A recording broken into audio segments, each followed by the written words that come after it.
Hello दोस्तों, कैसे हो आप सब। उम्मीदें अच्छे होंगे। एक बार फिर से हाजिर हूँ एक नई कहानी के साथ में।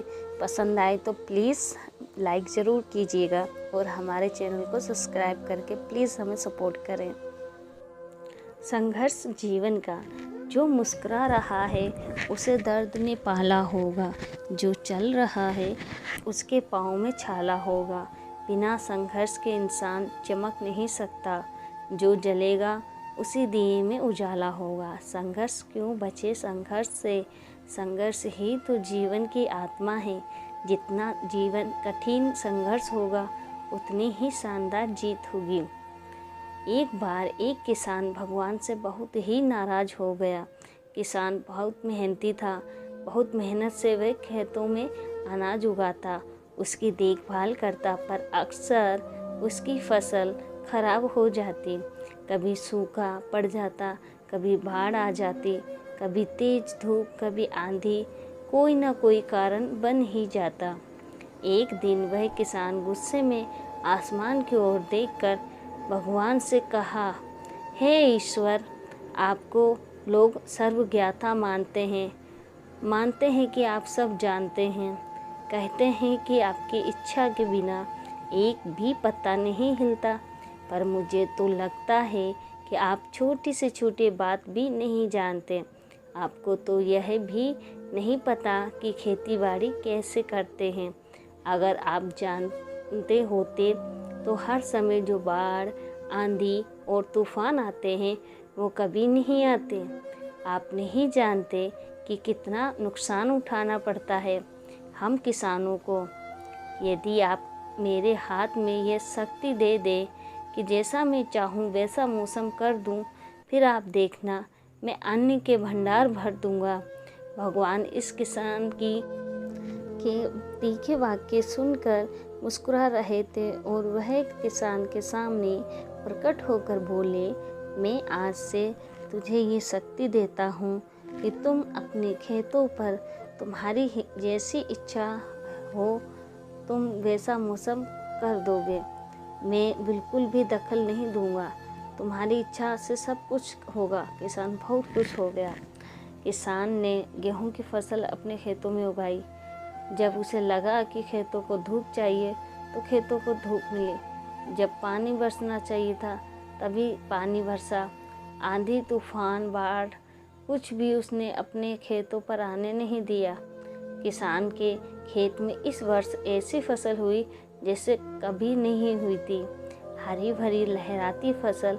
मन ही मन वह बहुत खुश हो गया और सोचने लगा, अब सबूत के साथ दिखाऊंगा भगवान को कि इसे कहते हैं शक्ति का सही उपयोग। मेरी सफलता देखकर उन्हें अपने नियम बदलने पड़ेंगे।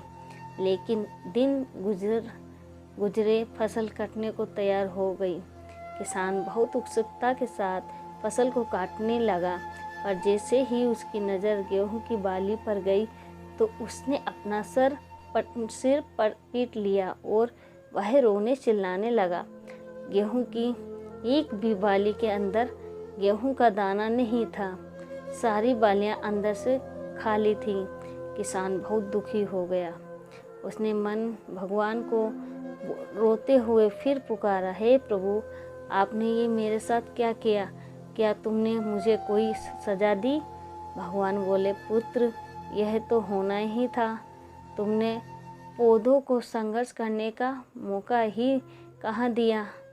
तो तुमने उन्हें आंधियों से जूझने न दिया, ना तेज बारिश से सहने दिया और ना ही धूप में तपने दिया। एक भी चुनौती का सामना तुमने उन्हें करने नहीं दिया। इसलिए सारे पौधे अंदर से खोखले रह गए। जब आंधी, तूफान, तेज बारिश और धूप पड़ती है तभी यह पौधा अपने अस्तित्व को बचाने के लिए संघर्ष करते हैं, और इसी संघर्ष से एक बल पैदा होता है जिसे हम शक्ति कहते हैं।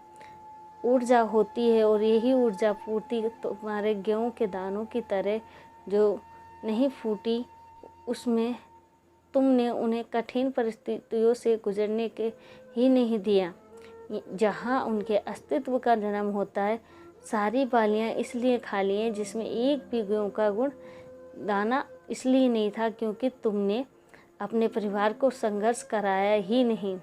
याद रखिए, सोने का गुण तभी आता है जब वह आग में तपने, गलने और हथौड़े से पिटने जैसे संघर्षों से गुजरता है। कोयले का टुकड़ा हीरा तभी बनता है जब वह उच्च ताप और दाब की मुश्किल परिस्थितियों से गुजरता है। इसी तरह यदि हमारी ज़िंदगी में कोई संघर्ष ही ना हो, कोई चुनौती ही ना हो, तो हम भी गेहूं की बालियों की तरह खाली खोखले रह जाएंगे। कोई अस्तित्व नहीं होगा हमारा। विपरीत परिस्थितियाँ, चुनौतियाँ, समस्या हमें अधिक निखारती हैं। यदि जीवन में कठिन परिस्थितियाँ और चुनौतियाँ आएँ तो घबराना मत, बल्कि सामना करना, विश्वास करना कि आप और अधिक निखर जाओगे और अधिक मजबूत बन जाओगे। किसी ने कितना सही कहा है, जिंदगी जीना आसान नहीं होता, बिना संघर्ष कोई महान नहीं होता। जब तक ना पड़े हथौड़े की चोट, तब तक पत्थर भी भगवान नहीं होता।